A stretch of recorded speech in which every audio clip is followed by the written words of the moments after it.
So, you want to open a coffee shop. Find a nice corner location, buy an expensive espresso machine, hire a friendly barista, and watch customers line up every morning for a $5 latte. That's the picture almost everyone imagines. A single cup of coffee sells for around $5, while the beans and milk inside it often cost less than 60 cents. On paper, that's a gross margin above 80%. Exactly the kind of business that sounds almost impossible to fail. And yet, somewhere between 50 and 74% of independent coffee shops close within their first 5 years.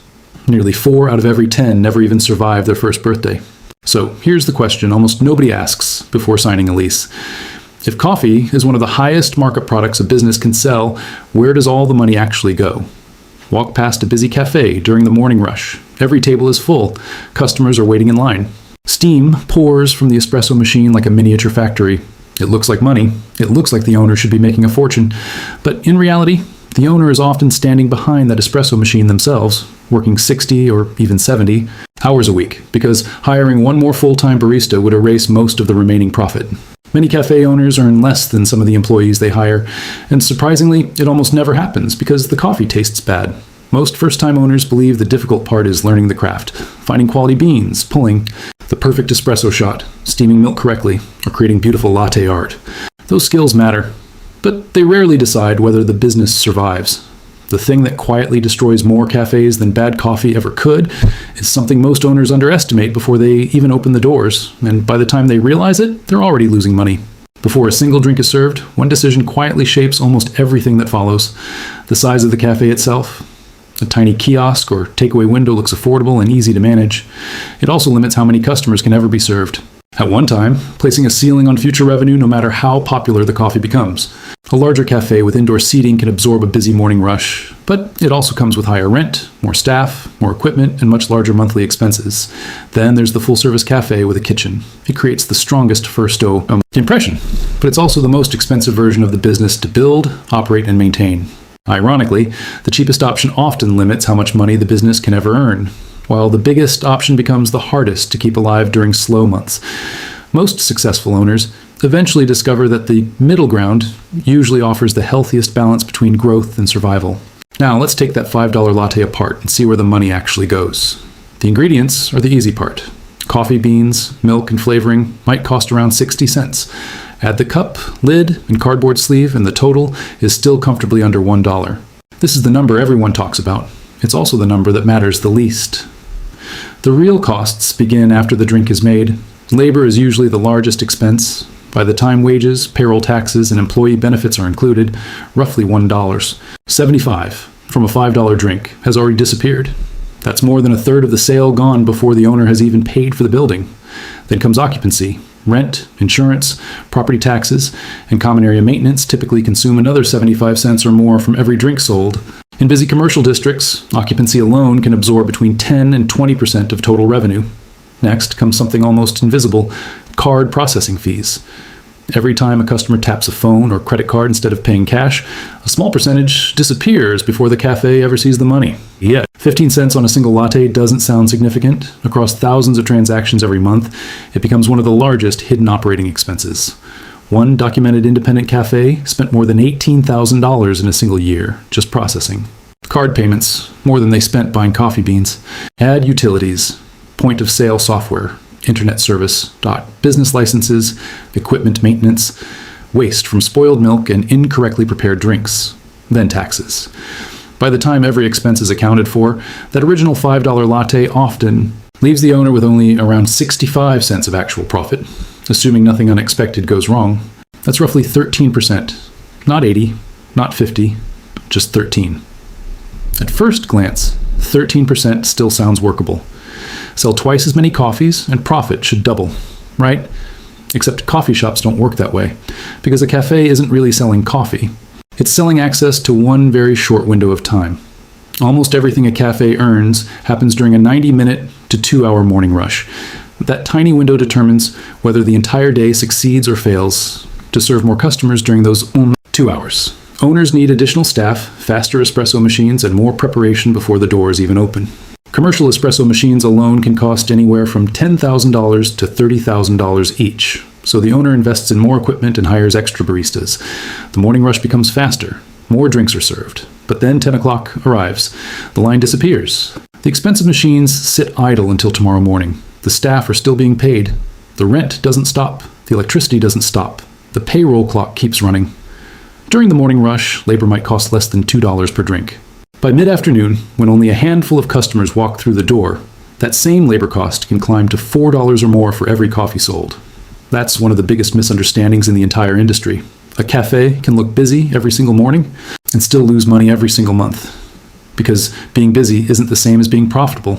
The real challenge isn't attracting more people, it's attracting the right people. So if serving more customers isn't what makes a coffee shop successful, then who actually keeps the lights on? Surprisingly, it isn't the commuter who rushes in, buys a small black coffee, and disappears before the receipt finishes printing. That customer generates revenue, but very little profit. The customers that truly matter are the regulars, the ones who visit 10 or 15 times every month, the ones who order a speciality latte instead of a basic coffee, the ones who add something else before walking to the register. A loyalty customer typically spends 20 to 30% more per visit than someone walking in for the first time. That's why the average transaction at a well-run independent cafe often reaches $8 to $12, even though the coffee itself costs only around $5. That difference is where the real business begins. Imagine two customers. The first stops by every weekday for a simple coffee, costing $4 or $5. By the end of the month, they're worth roughly $100. Now compare that to another customer who visits just as often, but orders a specialty drink, a pastry, or a bag of beans every visit. Suddenly, that customer's monthly value climbs beyond $200, twice the revenue. The same number of visits without finding a single new customer. That's why experienced cafe owners spend far more time increasing the average ticket than increasing foot traffic. If someone already intends to buy a $5 latte, convincing them to add a $4 croissant increases the sale by almost 80%. The espresso machine doesn't work any harder. The barista doesn't spend much longer preparing the order, yet the transaction becomes dramatically more profitable. Nothing on the menu is placed there by accident. Premium drinks usually appear first. Higher-priced options make standard drinks look more reasonable. Pastries sit beside the till because customers make buying decisions while they're waiting. Even the display cabinet becomes a sales tool. And surprisingly, the pastry often produces a better margin than the coffee itself. A croissant costing around 55 cents can easily sell for $4 or $5. That's an excellent margin. But producing those pastries in-house changes the economics completely.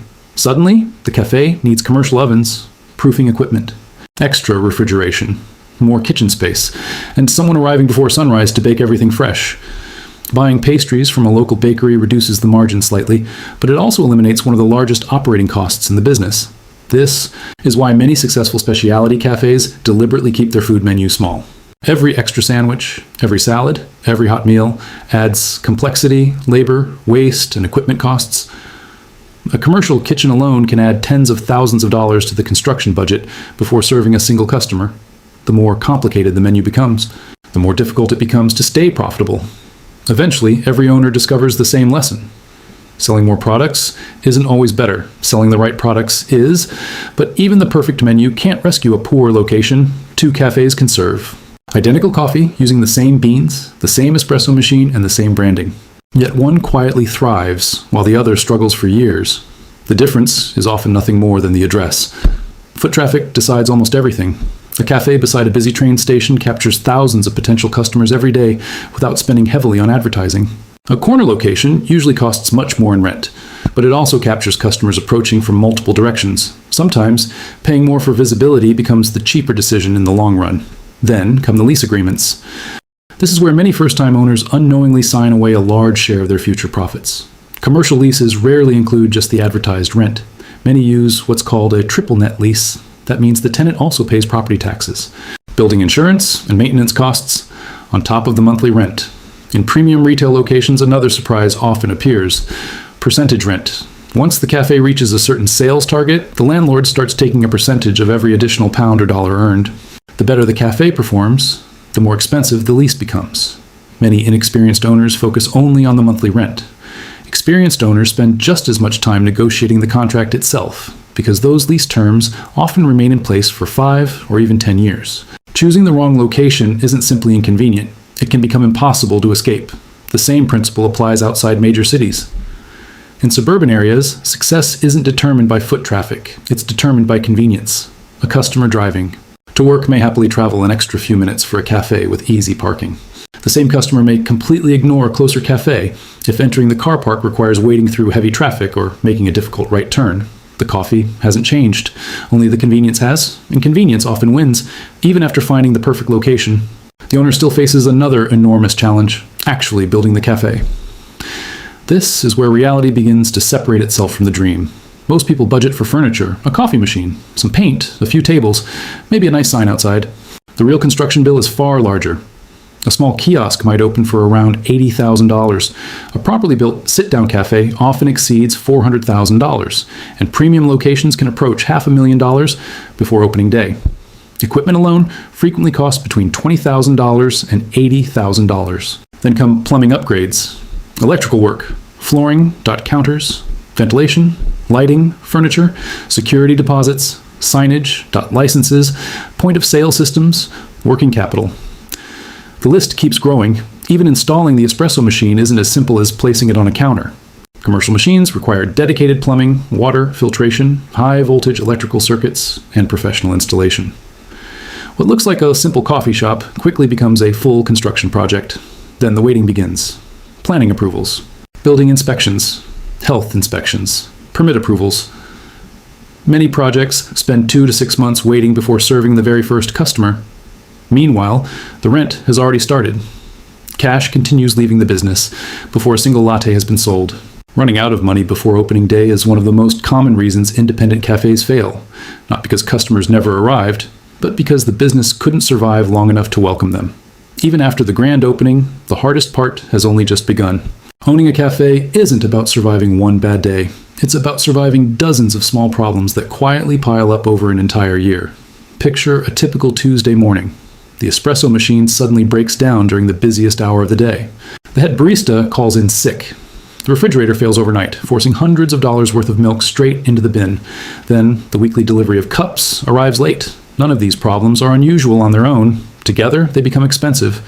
Losing the main espresso machine during the morning rush can cost a cafe anywhere from $500 to $150,900 in lost sales in a single day. But the bigger loss is often invisible. Regular customers who couldn't get their morning coffee don't simply skip caffeine that day. They walk to another cafe. Some of them never come back. Between 2020 and 2022, many independent cafes were hit from every direction at once. Coffee beans became more expensive. Paper cups became harder to source. Milk prices increased. Labor shortages forced many owners to leave the office and work behind the counter themselves just to keep the doors open. Then came repair bills. Emergency technicians commonly charge $100 to $225 per hour, especially for weekend callouts. 1 week of equipment failures can erase months of profit. And unlike large businesses, an independent cafe usually has no backup location to absorb those losses. Now compare that with a company like Starbucks. Starbucks purchases roughly 3% of the world's green coffee supply. That buying power gives it lower prices on beans, milk, cups, and equipment than almost any independent cafe could ever negotiate. It operates its own roasting facilities, distribution network, and mobile ordering system. If one location has a bad month, hundreds of profitable stores quietly absorb the loss. An independent owner has no such safety net. One cafe, one lease, one chance to make it work. So how do smaller cafes survive against businesses with that kind of scale? Not by competing on price, and certainly not by competing on speed. They compete by offering something global chains struggle to copy. A unique experience, a neighborhood atmosphere, coffee with a story behind it. This is exactly what fueled the rise of specialty coffee. Customers who once refused to pay more than £2 for an ordinary coffee now willingly spend $7, $8, or even $9 for carefully sourced single-origin beans and handcrafted drinks. The ingredients cost only slightly more, but the value customers place on the experience increases dramatically. That pricing power allows independent cafes to protect themselves from rising coffee prices far better than businesses competing purely on cost. It's no coincidence that brands like Blue Bottle, Stumptown, Intelligentsia, and Counterculture Coffee all began as small neighborhood cafes before growing into nationally recognized brands. What made them successful wasn't simply better coffee. It was building something customers wanted to belong to. But even premium pricing doesn't solve the cafe's biggest challenge: labor. A barista isn't only paid while making coffee. They're paid while opening the shop, cleaning equipment, restocking milk, calibrating grinders, preparing for tomorrow. And much of the payroll generates no immediate revenue. Rainy weather, Public holidays, train delays, or a quiet office district can leave a fully staffed cafe serving only a handful of customers while wages continue exactly the same. Scheduling becomes one of the hardest jobs in the entire business. Too few staff during a surprise rush and customers leave. Too many staff during a slow afternoon and profit disappears. There is no software that perfectly predicts customer behavior every single day. That's why experienced owners spend almost as much time managing people as they do serving coffee. Given all those challenges, why would anyone open a coffee shop at all? Because the owners who build lasting businesses eventually realize something important. The cafe itself was never supposed to be the entire business. Selling coffee one cup at a time is actually one of the least profitable ways to sell coffee. A successful cafe becomes something much bigger. It becomes a showroom, a place where customers discover the brand, trust the product, and return again and again. The real profits often come from everything built around those daily cups. Roasting coffee and supplying beans to offices, restaurants, hotels, and other cafes creates larger volumes without hiring more baristas or opening another storefront. Selling retail bags of coffee on the shelf is even better. A bag that sells for $16 and costs around $9 to produce earns roughly the same profit as several individual lattes without using the espresso machine or a barista's time. Then come subscription services. Customers receive fresh coffee delivered to their homes every month. That creates predictable, recurring income, whether the cafe is busy, quiet, sunny, or raining outside. This is the path followed by many of today's biggest specialty coffee brands. They started with one neighborhood cafe, but they didn't stop there. The cafe attracted customers. The brand generated profits. Now let's compare two owners running almost identical businesses. Imagine an independent cafe generating around $500,000 in annual sales. In the first scenario, nearly everything goes right. The owner negotiated a fair lease, labor is scheduled efficiently, the menu stays focused, wholesale pastries keep costs under control, loyalty customers increase the average transaction. A growing bean subscription and wholesale business adds reliable income throughout the year. Under those conditions, the business can achieve a net profit margin of around 15 to 18%. That leaves the owner earning roughly $75,000 to $90,000 after covering every major expense. Now look at the second owner. Revenue is exactly the same. But the lease includes expensive percentage rent, employee turnover forces, repeated hiring and training.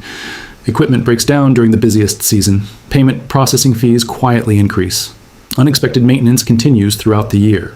None of these problems is catastrophic on its own. Together, they're simply what an average year looks like for many independent cafes. That same $500,000 in revenue now produces a net margin closer to 5 to 8%. The owner finishes the year with around $25,000 to $40,000 despite working 60 or even 70 hours every week. The difference between those two businesses isn't better coffee, it isn't a more expensive espresso machine, and it certainly isn't luck. It's the hundreds of small decisions made long before the first customer ever walked through the door, choosing the right location, negotiating the right lease, controlling labor, keeping the menu simple, building loyal customers instead of chasing one-time visitors, creating additional income beyond the cafe itself. Those decisions quietly determine whether the business becomes a dream or an exhausting full-time job that barely pays the bills. So the next time someone hands you a cup of coffee, remember this. You're not just paying for roasted beans, steamed milk, or a paper cup. You're paying for the rent on a carefully chosen location, the wages of skilled baristas, the equipment working before sunrise, the lease negotiated months earlier, the supply chain that keeps every ingredient arriving on time, and the countless business decisions hidden behind every single cup. Because in the coffee business, coffee was never the real product. The real business has always been everything happening behind the counter long before the espresso ever reaches your hands.